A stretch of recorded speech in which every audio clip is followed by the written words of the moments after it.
আসসালামু আলাইকুম, সবাইকে ভিডিও অ্যাক্সুস ইউটিউব চ্যানেলে স্বাগতম। আজকের এই ভিডিওতে আমি আপনাদেরকে দেখাবো কিভাবে আপনারা আপনাদের ওয়েবসাইটের পিএইচপি ভার্সন চেঞ্জ করবেন। তো কোনো কারণে যদি আপনার পিএইচপি ভার্সনটা চেঞ্জ করা লাগে, তো এটা আপনি খুব সহজে আমাদের সিপ্যানেল থেকে চেঞ্জ করে নিতে পারবেন। তো এটা চেঞ্জ করার জন্য আপনাদেরকে প্রথমে আমাদের ওয়েবসাইটে চলে আসা লাগবে। এরপর ক্লায়েন্ট এরিয়াতে ক্লিক করে আপনার অ্যাকাউন্টে লগ ইন হয়ে নেওয়া লাগবে। লগ ইন হওয়ার পর আপনি সার্ভিস সেকশনে চলে আসবেন এবং আপনি যে হোস্টিংয়ের পিএইচপি ভার্সন চেঞ্জ করতে যান সেই হোস্টিংয়ে ক্লিক করবেন।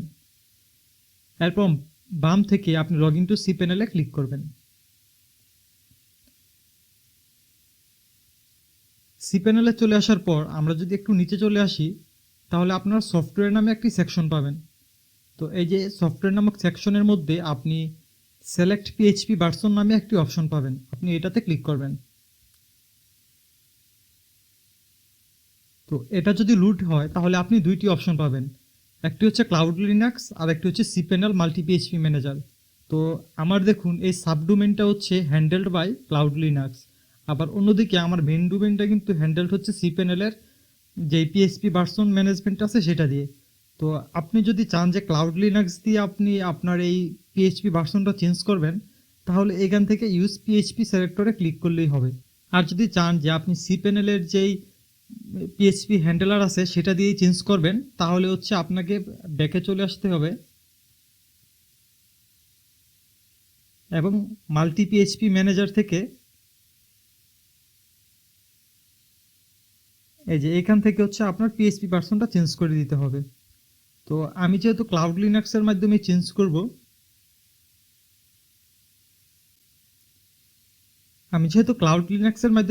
করব, এর জন্য আমি কি করব, এই মেইন ডোমেনের পাশে যে ইউজ পিএইচপি সিলেক্টর অপশনটি আছে সেটাতে আমি ক্লিক করব, তারপর কনফার্মে ক্লিক করব। এখন কিন্তু আমার এটা অটোমেটিক হচ্ছে আপনার ক্লাউড লিনাক্সে কনভার্ট হয়ে যাবে। তো আমি যদি একটু রিফ্রেশ করি,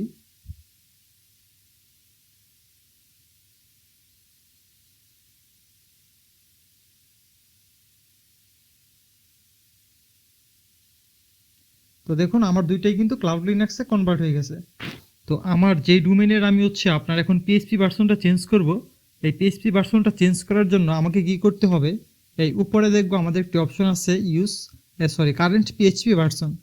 এখান থেকে আমরা এই ড্রপডাউন মেনুতে ক্লিক করব এবং এখানে আমরা অনেকগুলো ভার্সন দেখতে পারবো এবং এখান থেকে আমাদের যে ভার্সনটা প্রয়োজন আমরা সেই ভার্সনে ক্লিক করলেই হবে। তো আমরা সবসময় চেষ্টা করবো আমাদের যে লেটেস্ট ভার্সনটা আছে সেই লেটেস্ট ভার্সনটা ইউজ করার জন্য। তো আমার অলরেডি 8 লেটেস্ট যে ভার্সনটা আছে সেটা সিলেক্ট করা আছে। তো আপনাদেরকে দেখানোর জন্য আমি মনে করি 8.3টা সিলেক্ট করলাম। সিলেক্ট করার পর এখান থেকে আমরা যে অ্যাপ্লাই বাটনটি আছে সেই অ্যাপ্লাই বাটনে আমরা ক্লিক করব এবং কিছুক্ষণ অপেক্ষা করার পর এই যে আমরা দেখতে পারবো যে আমাদের পিএইচপি ভার্সনটি চেঞ্জ হয়ে গেছে। তো এভাবে হচ্ছে আপনাদের যে পিএইচপি ভার্সন আছে সেই ভার্সনটি আপনারা চেঞ্জ করতে পারবেন। তো আশা করি সবাই বুঝতে পারছেন কীভাবে করতে হয়। এরপরেও যদি কোনো সমস্যা হয় অবশ্যই আমাদের সাপোর্টে যোগাযোগ করবেন বা আমাদের এই ভিডিওর কমেন্টে কমেন্ট করতে পারেন।